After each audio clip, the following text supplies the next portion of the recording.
आजकल बहू हमसे पूछती ही कहाँ है, जो हम उसे बताएं। हमारी दी हुई सलाह तो उसे बेकार लगती है। घर में सास ननद सब है, लेकिन मजाल है कि बहू हम में से किसी से कुछ पूछ ले। सास ममता जी दूसरों से बहू मिताली की बुराई करते हुए बोली, और नहीं तो क्या, आजकल की लड़कियां तो खुद को ही समझदार समझती हैं और बाकी दुनिया को बेवकूफ़। बड़ों की सलाह तो उन लोगों को जैसे काटने को दौड़ती है।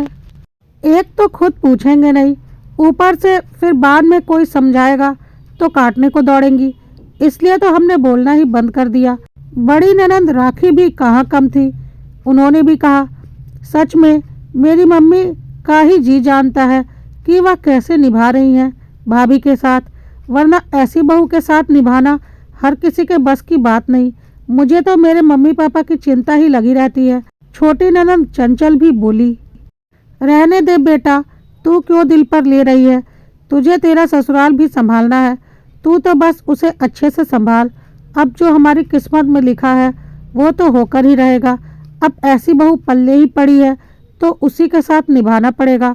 सास बेचारी बनते हुए बोली, इतनी बेकार है क्या तुम्हारी बहू, यकीन नहीं होता।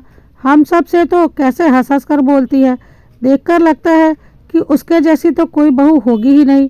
मामी सास ने कहा, अरे इसके माँ बाप कुछ नहीं कहते हैं क्या। मासी सास ने कहा, अरे माँ बाप क्या कहेंगे, वो तो उसी का पक्ष लेंगे ना, आखिर खून तो उन्हीं का है। सास ममता जी दोबारा बोली, अरे इसका भी एक ही बेटा है, सब पता चल जाएगा जब खुद सास बन जाएगी। इसको भी इसके जैसी ही बहू मिले। लेकिन एक बात समझ में नहीं आई, जीजा जी तो बड़े खुश रहते हैं इससे, हर जगह बस अपनी बहू की तारीफ करते रहते हैं। मासी सास दोबारा बोली, अब पापा को तो इसी घर में रहना है ना मौसी, अपने घर की बात कोई बाहर बताना चाहता है क्या। और आपको तो पता ही है मेरे पापा शुरू से ही सीधे साधे रहे हैं, जैसा मिल रहा है उसी में खुश रह लेते हैं और फिर ले देकर आगे पीछे यही बहू है, कोई दूसरा बेटा भी नहीं कि और कोई दूसरी बहू आ जाएगी। बड़ी ननद ने जवाब दिया, आज मिताली और समीर के बेटे का 5वां जन्मदिन था। मिताली और समीर ने मिलकर काफ़ी अच्छा आयोजन किया था, लेकिन इस बार अपनी सास ममता जी से उसने कुछ नहीं पूछा। इसका कारण भी खुद ममता जी और उनकी दोनों बेटियां थीं। मिताली की जब पहली संतान बेटी हुई थी तब भी उनका ऐसा ही आयोजन करने का मन था। उसने और समीर ने जब ममता जी से इस बारे में कहा तो ममता जी सीधे दोनों की इज्जत उतारते हुए बोली थी, मुझसे क्या पूछ रहे हो, लड़की ही तो हुई है, उसमें इतना क्या तमाशा करना, और इतने ही तमाशे का शौक़ है तो अपने दम पर करो। ये उम्मीद मत करना कि मैं पैसे लगाऊंगी, जैसे तुम्हारी हैसियत हो वैसा प्रोग्राम करो। एक पल के लिए तो अपनी मम्मी की बात सुनकर समीर भी झेप गया कि उसकी मम्मी कैसे जवाब दे रही हैं, वो भी उसकी पत्नी के सामने ही। पर फिर हिम्मत करके बोला, मम्मी पैसे तो मैं लगा लूँगा, उसके लिए मना थोड़ी न कर रहा हूँ, पर आप ही तो बताओगी ना कि कैसे क्या करना है। आखिर आप बड़ी हैं, अगर मेरे से ही पूछ कर रहा है तो प्रोग्राम कर ही मत। बेटियों के लिए कोई प्रोग्राम नहीं करता, और अगर किसी और की मर्जी से कर रहा है तो उससे पूछ, वो और उसकी माँ बता देंगे कैसे करना है। ममता जी ने ये बात कहकर बात को वहीं पर ख़त्म कर दिया।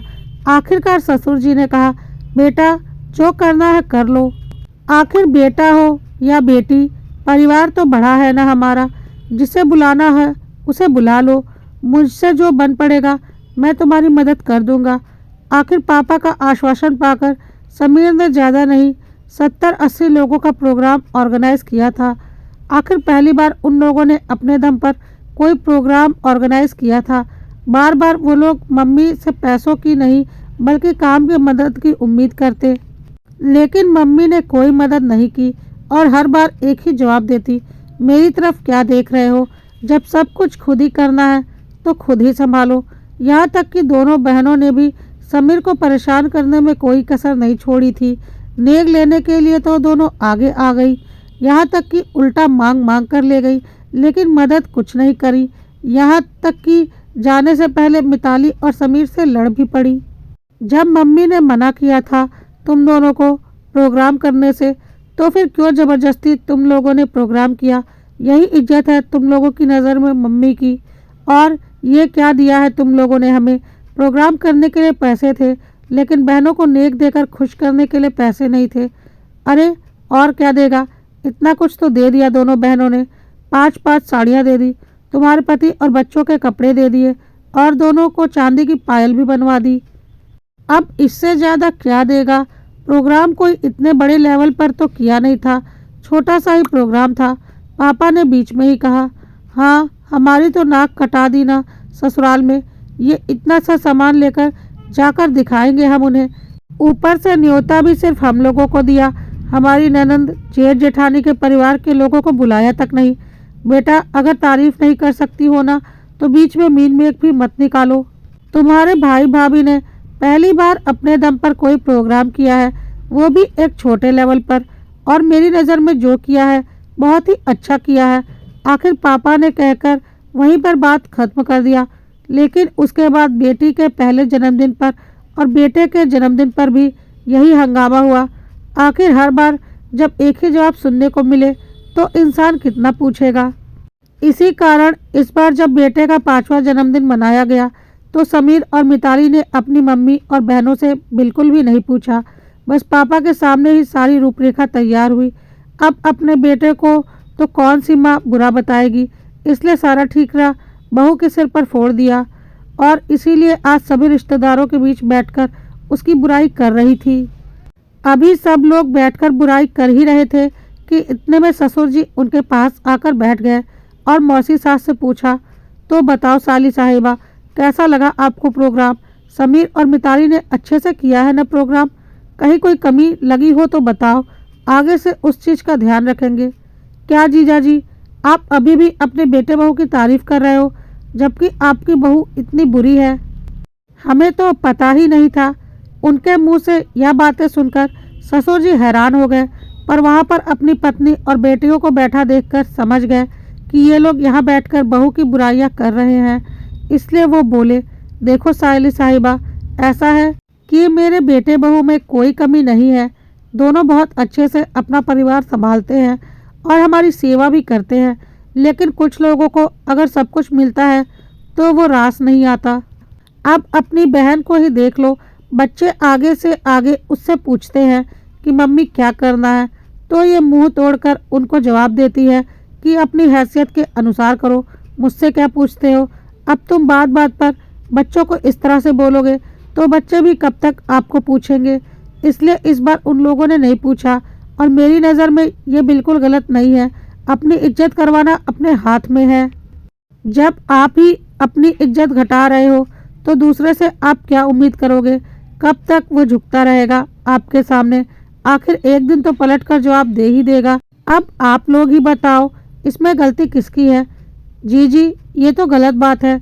जब बेटे बहू आपसे पूछ रहे थे तो आप उन्हें समझा सकती थी कि कैसे क्या करना है, ना कि इस तरह से मुंह तोड़कर जवाब देती। जब आप खुद ही ऐसा कर रहे हो तो बच्चे कब तक आपके सामने झुकते रहेंगे? मासी सास ने कहा।